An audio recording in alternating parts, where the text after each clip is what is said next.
It's not cute. I'm in this room and I have nothing to say. That is not cute, Mom. You were right, and you tried to tell me. Came up through these streets, now who's running the show? Me. Ha ha, he. We topping the bill now. Stacking the bills now. All right, this is Van Jones. Welcome to another installment of Be Woke Vote. We are trying to figure out how we do not have a disaster in November. We're trying to get the best minds around this problem of how do we make more people want to vote? Why don't people want to vote? We know some people do. Black women are outvoting everybody, but not all black women.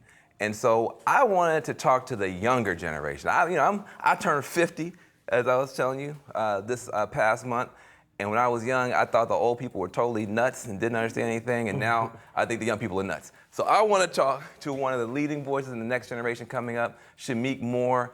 This guy has just come out of nowhere. He's taken over everything. Went to Sundance, destroyed Sundance with Dope, this film that people are still talking about. 2016, he did a Netflix series called The Get Down. He also, most importantly to me, is the voice of the real Spider-Man, the true Spider-Man, not Peter Parker, Miles Morales, in the upcoming animated series called Spider-Man. Welcome to the podcast, my brother Shameik. Glad to have you, brother. Yeah, man. Yeah, man. I am fascinated with this whole idea of like the cool black geek. And you're like the example of like the cool black geek. I was a black geek, but I wasn't cool. And so I feel like I've been ripped off, gypped. I just got the wedgies, you know what I mean, in the locker room. Like I didn't get no love. I didn't get no GQ opportunities. Love. Like you in GQ and all this type of stuff. So what's going on with this whole blurred culture? You know, the youth. You know, like rappers are gonna be mad that we're rapping different now. You know, we dress differently. There's different rules. Like you had to go through a label to put music out before. Now you just upload it to SoundCloud. Maybe you got teased for being smart or whatever, being into voting and making a change in culture and speaking up. Maybe I'm already me and I feel comfortable in my skin and it's like, I think you should vote. Maybe that's the blur, you know? You know? I don't know. What is the blurred line? It's confidence. My relationship with my mother really does play a large part on how I carry myself. I feel like I can say what I need to say because the only person I really, truly need to understand and love me for real is my mother, you know? So it's like, if she knows that I would do this or I would do that or I would say it like this, whether I should have communicated that better or carried myself better in a situation, I was 100% authentic to me, you know? It's an amazing thing for you to have, so many talents and so much stuff, and you're obviously very close with your mom. Yeah. But your mom, as much as she likes your dancing ability, your acting ability, she's tough on you when it comes to politics, though. Your mom doesn't think that you have the right brain yet when it comes to being plugged in. Tell me about that and situation. It's true. It's not cute because I grew up in the church, and it's not cute that I don't go to church as much now. But I'm extremely spiritual, but not overly religious because it's like that's just how I'm set up. So I carry myself, do well, and well will be done to you. I don't really need to be hearing about what's going on the news because I'll hear about it anyway in my mind. I see it on Instagram, I see it on Twitter. I obviously know we don't rock with Trump. But if anybody asks me why exactly, Shameik, don't you like Trump? I could not tell you.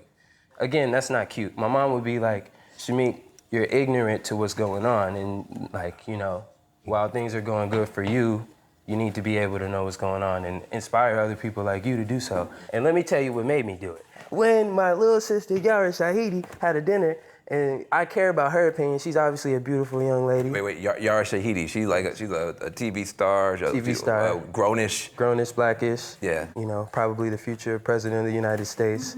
So even Oprah said that. She must be dope. If she says that she wants to be, or even if it's a situation where she has to be simply because she could be and the best option, she's probably the future president of the United States. She's like super woke. I mean, she knows all kind of stuff. And she had a dinner? She had a dinner. She invited like maybe 20 to 30 kids that I guess she feels has a voice that could connect to the youth. And she started this campaign, 18 by 18. There's apparently 4 million kids every year that's 17 that turns 18.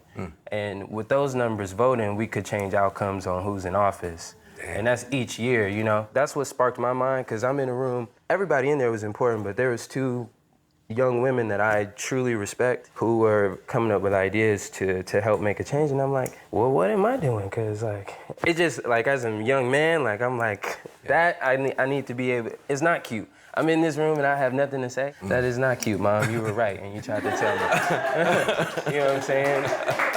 I then took time to think about what I could do, cause there are kids like me, and it's simply this, there's kids that rather smoke weed at home, you know, and focus on whatever. And there's, you know, we don't even need to get on that side of things because it's life.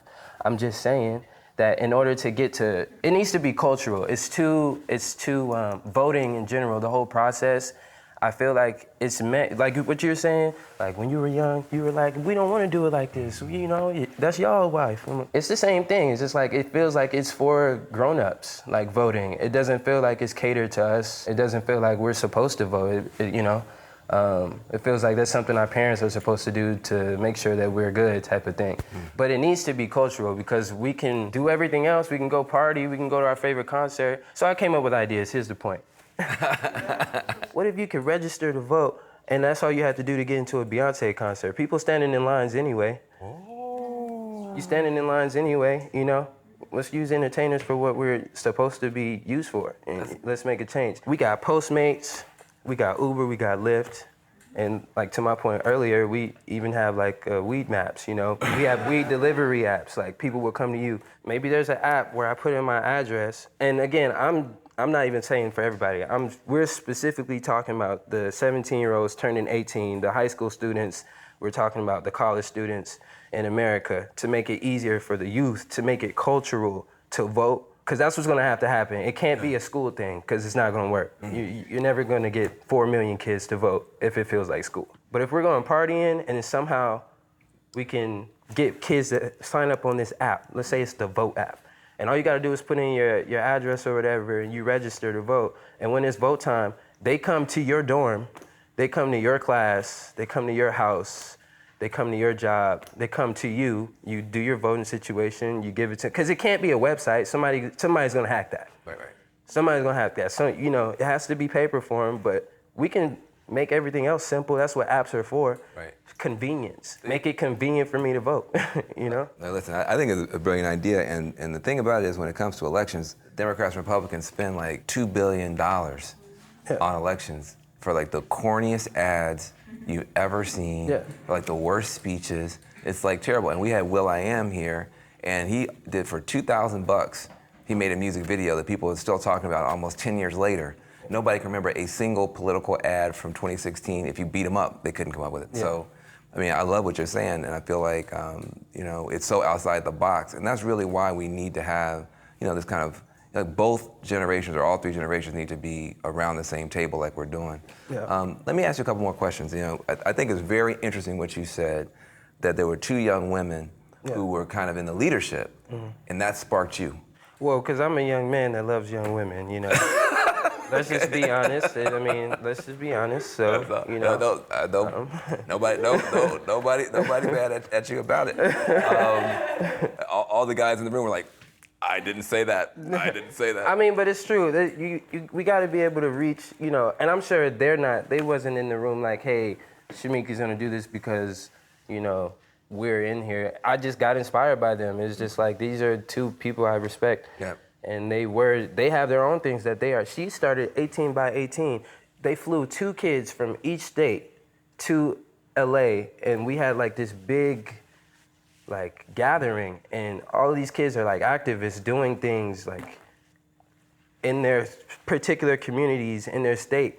And I'm like listening to, I mean, it was hours. I was there from 8 to like 8:30 p.m., 8 a.m. to 8:30 p.m. That's good, man. And everybody's like telling each other, same thing I just told you, that was my idea, but there was literally 100 and how many kids, you know, in this room doing the same thing, saying their ideas, you know, how they can reach their, you know, friends and peers in the state. I mean, it's good. I mean, the two things I would say is that number one, black women are outvoting everybody.